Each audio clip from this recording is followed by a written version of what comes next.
Assalamualaikum warahmatullahi wabarakatuh. Saya di sini akan menjelaskan presentasi dari kelompok 1, yaitu tentang kajian AMDAL, RKL, dan RPL di PT Astra Agro Lestari. Studi ini menganalisis pengolahan lingkungan pada pengolahan minyak kelapa sawit PT Astra Agro Lestari di Kota Waringin Barat, Kalimantan Tengah. Untuk latar belakangnya tentang industri kelapa sawit seperti dampak lingkungan, limbah cair pome, emisi udara, bau, dan dampak sosial. Yang kedua, proses produksi, yaitu mengolah TBS menjadi CPO dari inti sawit menghasilkan limbah padat cair.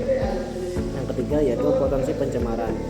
Pome dapat mencemari air, kolam limbah, menimbulkan bau H2S. Untuk selanjutnya akan dilanjutkan oleh teman saya. Baik, di sini saya ikut kelas temu orang. Saya akan melanjutkan pentingnya AMDAL, RKL, dan RPL. Di mana dokumen ini wajib untuk industri besar, memastikan pembangunan berkelanjutan dan bertanggung jawab sosial perusahaan.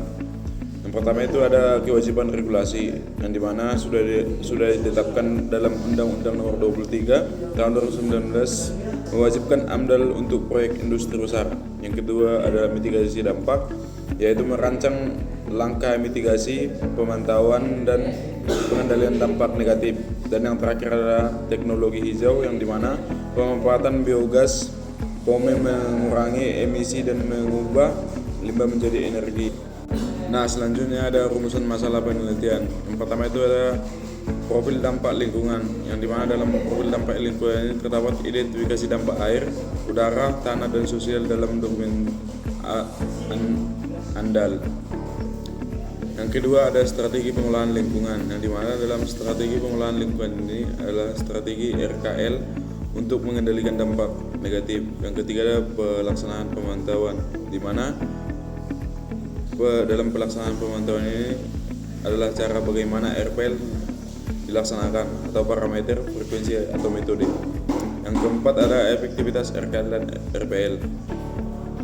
Dalam efektivitas RKL dan RPL ini kita diuji sejauh mana RKL dan RPL efektif mengurangi dampak dan memenuhi regulasi. Dan yang terakhir adalah rekomendasi perbaikan, di mana dalam rekomendasi perbaikan ini terdapat saran untuk pengolahan lingkungan PKS berdasarkan kajian. Perkenalkan, nama saya Randy, akan melanjutkan materi tersebut. Tujuan penelitian: menganalisis dokumen AMDAL, mengidentifikasi dampak lingkungan utama PKS AAL, mengevaluasi strategi RKL, mendeskripsi dan mengevaluasi strategi pengelolaan lingkungan, mengevaluasi pelaksanaan RPL, menganalisis pemantauan parameter lingkungan air, udara, tanah, sosial, menilai efektivitas RKL dan RPL dalam mengendalikan dampak, memberikan rekomendasi, saran perbaikan pengelolaan lingkungan bagi perusahaan dan pemangku kepentingan. Tinjauan pustaka AMDAL, instrumen formal untuk menilai potensi perubahan lingkungan akibat kegiatan penting, memastikan pembangunan berkelanjutan tanpa mengorbankan ekosistem dan kesehatan masyarakat.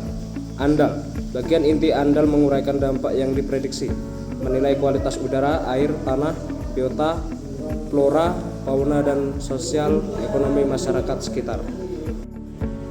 Selanjutnya saya akan membahas tentang dampak sosial ekonomi dan regulasi. Dampak sosial ekonomi dalam industri sawit menciptakan lapangan kerja, namun dapat memicu konflik lahan dan pergeseran ruang sosial. Pemantauan dampak sosial dan program CSR penting.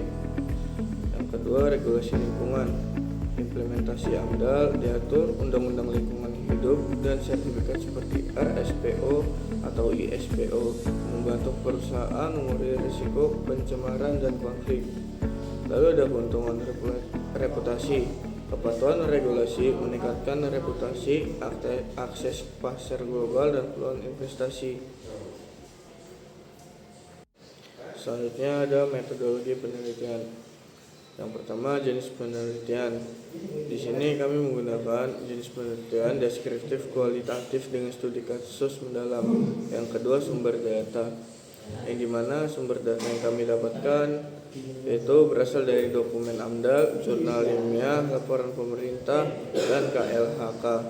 Selanjutnya ada teknik pengumpulan data, yang dimana kami menggunakan studi literatur, analisis dokumen, dan perbandingan data Lalu keempat ada teknik analisis data, yang dimana kami menggunakan reduksi data, klasifikasi dampak, interpretasi, dan penyusunan hasil.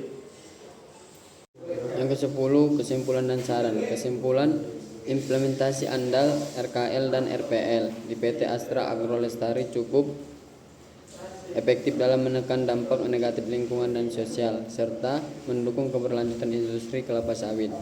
Yang pertama, dampak utama teridentifikasi dan dimitigasi. Yang kedua, strategi RKL komprehensif dan efektif. Yang ketiga itu pemantauan RPL konsisten, namun partisipasi masyarakat perlu ditingkatkan.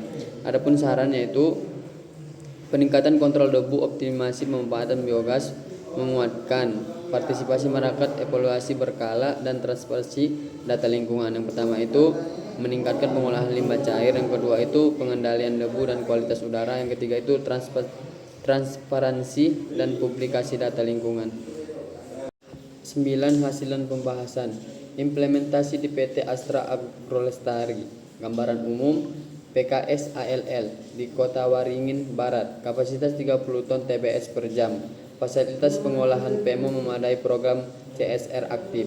Analisis andal, dampak ditambah limbah PEMO, tinggi BOD atau COD emisi gas rumah kaca, perubahan tata guna lahan, mitigasi efektif biologis dimanfaatkan. Analisis RKL, strategi comparative COD di sosial efektif. Analisis RPL memantau rutin kualitas air dan emisi gas. Kualitas air memenuhi baku mutu. Emisi metana berkurang 65%, kepuasan masyarakat tertinggi.